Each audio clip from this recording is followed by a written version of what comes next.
super, super, super. Super belle. Monument de bien commun, œuvre de partage, elle n'aura d'autre ambition que d'être aimée de vous. Elle sera aussi la formidable sentinelle pharaonique de notre cité, comme un guide immobile, un GPS communal, marquage non discret de l'entrée de la ville du Bois, visible sur Google Earth. Mais quelle est donc cette haute silhouette au reflet métallique qui se dresse à 2 pas de la Nationale 20 ?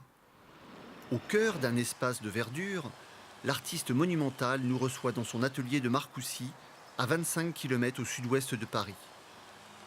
Tout près de la maison dans laquelle il a grandi, il nous raconte la naissance de ce projet il y a 2 ans.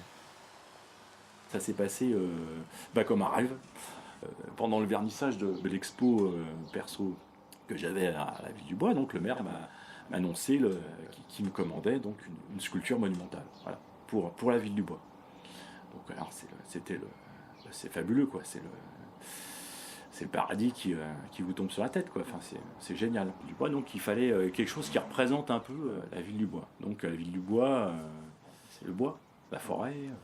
En fait, c'est absolument naturel. Je voyais tout de suite, j'ai tout de suite vu que c'était une fille, puis je voyais que ça soit un peu allégorique, un petit peu comme si une femme arbre, c'est un peu comme une espèce de génie de la forêt, je sais pas, un être un peu étrange, mais sympathique. Quand on fait une sculpture monumentale comme ça, on se rend compte qu'on est un peu petit, voilà. Donc en fait, tout devient hors norme. La plaque sur laquelle elle fait 250 kilos. Tout est lourd, pesant, énorme. Mais un génie de la forêt qui pèse une demi-tonne et mesure 5,50 m, ça ne prend pas les transports en commun. Il fallait donc trouver la logistique appropriée. Notre sculpteur n'emmène pas large. J'étais un peu tendu, disons, parce qu'on ne sait pas comment va réagir la sculpture.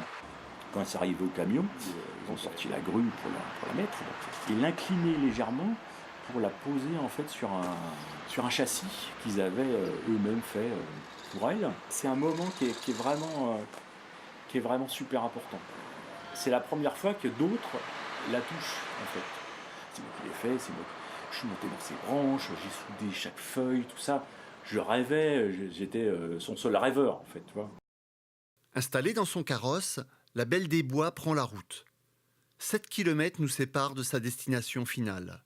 Elle décide cependant de faire une étape devant le Centre national de rugby à Marcoussis pour saluer la précédente réalisation de l'artiste, Jeux d'acier. Donc il y avait la Belle des Bois qui partait pour son site définitif. Donc c'était super, ils se faisaient un petit coucou là tous les deux.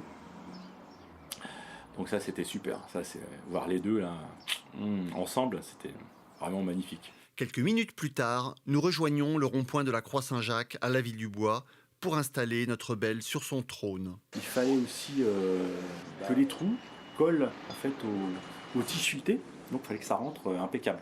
Donc il a fallu faire des petites opérations sportives, en fait agrandir les trous.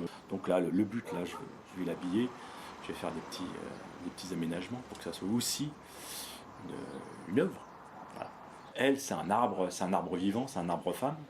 Et aussi elle t'accueille parce que c'est aussi l'entrée de la Ville du Bois. Donc il faut qu'elle ait un présent. Là dans la main, voilà, un arbre en automne, donc il n'y a pas de feuilles. Et elle, en fait, elle a dans sa ramure les feuilles, donc elle représente le printemps.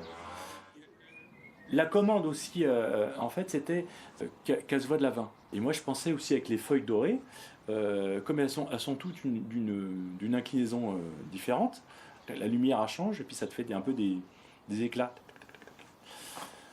Le jour de la première, l'artiste est dans son élément. Il est à la rencontre de son public, la raison pour laquelle il fait ce métier. On fait ça pour ça. Je fais de la sculpture pour les gens, pour leur parler, quoi, pour leur faire plaisir, pour les faire rêver. Et puis ça marche, les gens ils comprennent, ils pigent le second degré, ils s'en font un troisième, c'est pas grave. Et justement, c'est bien. Quelques heures plus tard, la Belle des Bois se fait belle de nuit lorsqu'elle se trouve revêtue des lumières de la ville. Demain, elle regardera passer d'un œil bienveillant les 70 000 véhicules qui défileront à ses pieds, et ceci chaque jour de l'année.